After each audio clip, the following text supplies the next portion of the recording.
Good morning dear students. आज आपकी UP board class 12th English grammar की ये 11वीं क्लास है और 11वीं क्लास का आज पार्ट 1 है। ये वीडियो थोड़ी लंबी होगी इसलिए हमने इसको दो पार्ट में बनाएंगे, ये पार्ट 1 और पार्ट 2। तो आज 11वीं क्लास का आपका पार्ट 1 है। आज की वीडियो में हम बात करेंगे कॉम्प्लेक्स सेंटेंस के बारे में। तो वीडियो को शुरू करने से पहले जो भी स्टूडेंट चैनल पर नए हैं वो चैनल को सब्सक्राइब करके बेल आइकन को प्रेस कर लें, जिससे हमारी आने वाली वीडियोज़ का नोटिफिकेशन आप तक पहुंच सके। साथ ही साथ अपने सभी दोस्तों में वीडियो को शेयर अवश्य करें। तो आइए देर ना करते हुए वीडियो शुरू करते हैं और देखते हैं कॉम्प्लेक्स सेंटेंस के बारे में। सबसे पहले हम देखते हैं कॉम्प्लेक्स सेंटेंस क्या होता है। जैसा कि आप स्क्रीन पर देख पा रहे होंगे, कॉम्प्लेक्स सेंटेंस का जो अर्थ है उसमें लिखा है वे वाक्य जिनमें एक प्रिंसिपल क्लॉज तथा कम से कम एक सबऑर्डिनेट क्लॉज होती है कॉम्प्लेक्स सेंटेंस कहलाते हैं। यानी कॉम्प्लेक्स सेंटेंस वह वाक्य होता है जिसमें एक प्रिंसिपल क्लॉज यानी एक मुख्य उपवाक्य और तथा कम से कम एक सबऑर्डिनेट क्लॉज होती है। सबऑर्डिनेट क्लॉज एक भी हो सकती है, एक से अधिक भी हो सकती है, लेकिन प्रिंसिपल क्लॉज जो है वो एक ही होती है। अब देखेंगे कॉम्प्लेक्स सेंटेंस बनाने के नियम। कॉम्प्लेक्स सेंटेंस बनाने के लिए एक वाक्य को प्रिंसिपल क्लॉज तथा दूसरे वाक्य को किसी सबऑर्डिनेटिंग कंजंक्शन की सहायता से सबऑर्डिनेट क्लॉज में बदल देते हैं। क्या करेंगे, एक वाक्य को हम प्रिंसिपल क्लॉज रहने देंगे और दूसरे वाक्य को किसी सबऑर्डिनेट कंजंक्शन की सहायता से सबऑर्डिनेट क्लॉज में बदल देते हैं। इससे पहले हम देखते हैं प्रिंसिपल क्लॉज और सबऑर्डिनेट क्लॉज होता क्या है, कहते किसे हैं। नंबर ए है प्रिंसिपल क्लॉज, वह क्लॉज जो अपना पूर्ण अर्थ प्रकट करने के लिए किसी दूसरी क्लॉज पर निर्भर नहीं होती है, प्रिंसिपल क्लॉज कहलाती है। यानी जो क्लॉज अपना अर्थ अपने आप स्वयं प्रकट करती है, किसी दूसरी क्लॉज पर आश्रित नहीं होती है, उसे हम प्रिंसिपल क्लॉज कहते हैं। और सबऑर्डिनेट क्लॉज ठीक इसके विपरीत होती है, यानी वह क्लॉज होती है जो अपना अर्थ प्रकट करने के लिए प्रिंसिपल क्लॉज पर आश्रित होती है। ये सबऑर्डिनेट क्लॉज जो है वो अपना अर्थ स्वयं प्रकट नहीं कर सकती। अब जो सबऑर्डिनेट क्लॉज है हमारी वो 3 प्रकार की होती है। Number 1 noun clause, number 2 adjective clause और नंबर 3 एडवर्ब क्लॉज। तो सबसे पहले हम देखते हैं नाउन क्लॉज के बारे में, यानी subordinate clause as a noun clause, noun clause के रूप में। तो नाउन क्लॉज क्या होती है?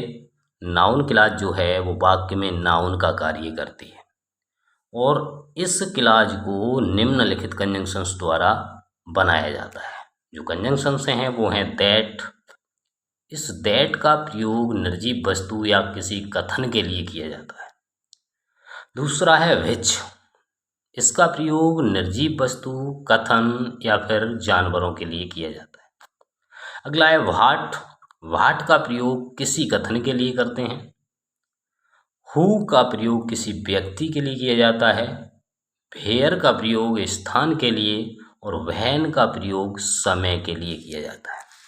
ये कुछ सबऑर्डिनेट कंजंक्शन हैं जिनकी मदद से हम दूसरी जो वाक्य है उसे सबऑर्डिनेट क्लॉज में बदल देते हैं। अब इन वाक्यों को बदलने के लिए हमें अर्थ निकालना बहुत ज़रूरी होता है। तो कुछ एग्जाम्पल देखते हैं। ही सेज समथिंग, पहला एग्जाम्पल है हमारा, he says something it is not correct, यानी वह कुछ कहता है, इट इज़ नॉट करेक्ट, ये करेक्ट नहीं है, यानी जो बात वह कहता है वह करेक्ट नहीं है। अब बात किसकी हो रही है? किसी कथन की, यानी जो वो कथन कहता है वही कथन जो है वो करेक्ट नहीं है। अब कथन के लिए हमने देखा था किसका प्रयोग करते हैं? व्हाट का। तो हमने किसका प्रयोग किए हुए हैं? व्हाट ही सेज, यानी जो कुछ वह कहता है वो क्या है? वो करेक्ट नहीं है, is not correct, it is not correct. इस वाक्य पर ये वाक्य जो है हमारा आश्रित है। व्हाट ही सेज जो हमारी क्लॉज है वो आश्रित है इट इज नॉट करेक्ट पर। तो इसलिए व्हाट ही से जो है वो हमारी सबऑर्डिनेट क्लॉज हो गई। इट इज़ नॉट करेक्ट, ये करेक्ट नहीं है। क्या करेक्ट नहीं है? वो चीज़ कौन सी है? वो चीज़ है जो कुछ वो कहता है। अब कोई चीज़ है तो वो नाउन के रूप में काम कर रही है। दूसरा वाक्य हमारा, where have you put my book, तुमने मेरी किताब कहाँ रखी है? टेल मी, मुझे बताओ। अब हम क्या करेंगे, जो टेल मी है उसको हम पहले ले लेंगे, यानी टेल मी। अब कंजंक्शन कौन सा जोड़ेंगे? कौन से कंजंक्शन से जोड़ें इस वाक्य को? टेल मी, मुझे बताओ। क्या बताएं? उस जगह के बारे में बताओ जहाँ मेरी किताब आपने रखी है। तो जगह के लिए हम कंजंक्शन वेयर लाते हैं, और वेयर इसमें दिया हुआ है तो हम क्या करेंगे, वेयर ही लगा देंगे। लेकिन वेयर के बाद जो हमारा वाक्य है उसको हम असर्टिव कर देंगे, जैसा कि हम डायरेक्ट इनडायरेक्ट में करते हैं। वेयर किसी प्रश्नवाचक शब्द से जब हम किसी वाक्य को जोड़ते हैं तो उसके बाद का वाक्य हम असर्टिव कर देते हैं। तो इसमें भी हम क्या करेंगे, वेयर लगा के वाक्य को असर्टिव कर देंगे। असर्टिव करने के लिए सब्जेक्ट और जो हेल्पिंग वर्ब है उसके स्थान बदल देते हैं। तो यू पहले आ जाएगा और हैव बाद में। You have put my book. तीसरा वाक्य है, द क्लाउड्स वुड रेन, बादल बरसेंगे। दैट वाज आवर होप, यह है हमारी आशा थी। तो वाक्य क्या हो जाएगा, आवर होप वाज, हमारी आशा थी, हमारी आशा थी कि द क्लाउड्स वुड रेन। तो हम प्रयोग किसका किए हुए हैं, दैट का। अब आशा जो है वो हमारी एक अवस्ट्रक्ट नाउन है, और अवस्ट्रक्ट नाउन निर्जीव होते हैं, इसलिए हमने इसके लिए कंजंक्शन दैट का प्रयोग कर दिया है। अब आइए इसके बाद हम देखते हैं subordinate clause as an adjective clause, यानी सबऑर्डिनेट क्लॉज एक एडजेक्टिव क्लॉज के रूप में।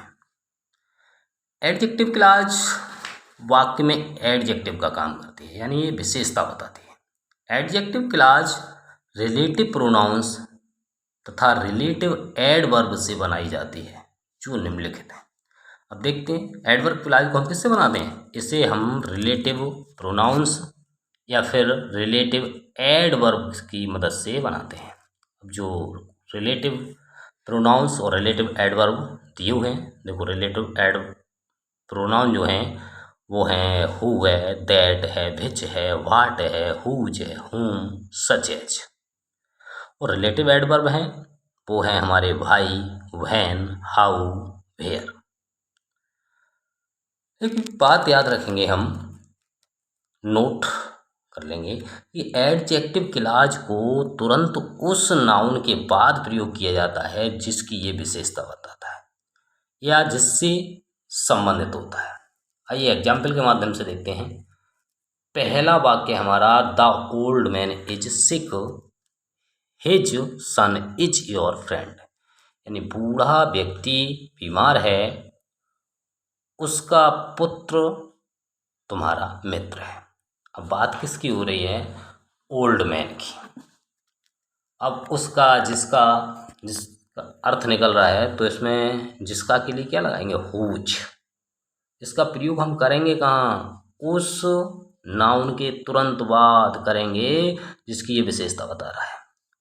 किसकी विशेषता बता रहा है, बूढ़े व्यक्ति की। तो क्या हो जाएगा, the old man whose son is your friend, यानी बूढ़ा व्यक्ति जिसका पुत्र आपका मित्र है वो क्या है, वो उस बीमार है, तो इज सिक। दूसरा वाक्य हमारा, a man came to me yesterday he was blind, एक व्यक्ति मेरे पास कल आया, ही वाज ब्लाइंड, वह अंधा था। अब इसमें बात किसकी हो रही है, व्यक्ति की। किसकी विशेषता बताई जा रही है, व्यक्ति की। क्या विशेषता है कि वो अंधा था। तो अंधा शब्द व्यक्ति की विशेषता बता रहा है। क्या हो जाएगा, ए मैन, व्यक्ति के लिए हम कौन सा कंजंक्शन यूज करते हैं, हु। तो हम क्या कर देंगे, हु का प्रयोग कर देंगे किसके बाद, मैन के बाद, क्योंकि ये मैन की विशेषता बताता है। क्या हो जाएगा, a man who came who was blind, यानी एक व्यक्ति जो अंधा था, जो कैसा था, अंधा था, केम टू मी यस्टरडे, वो मेरे पास आया। तो आज की वीडियो में बस इतना ही।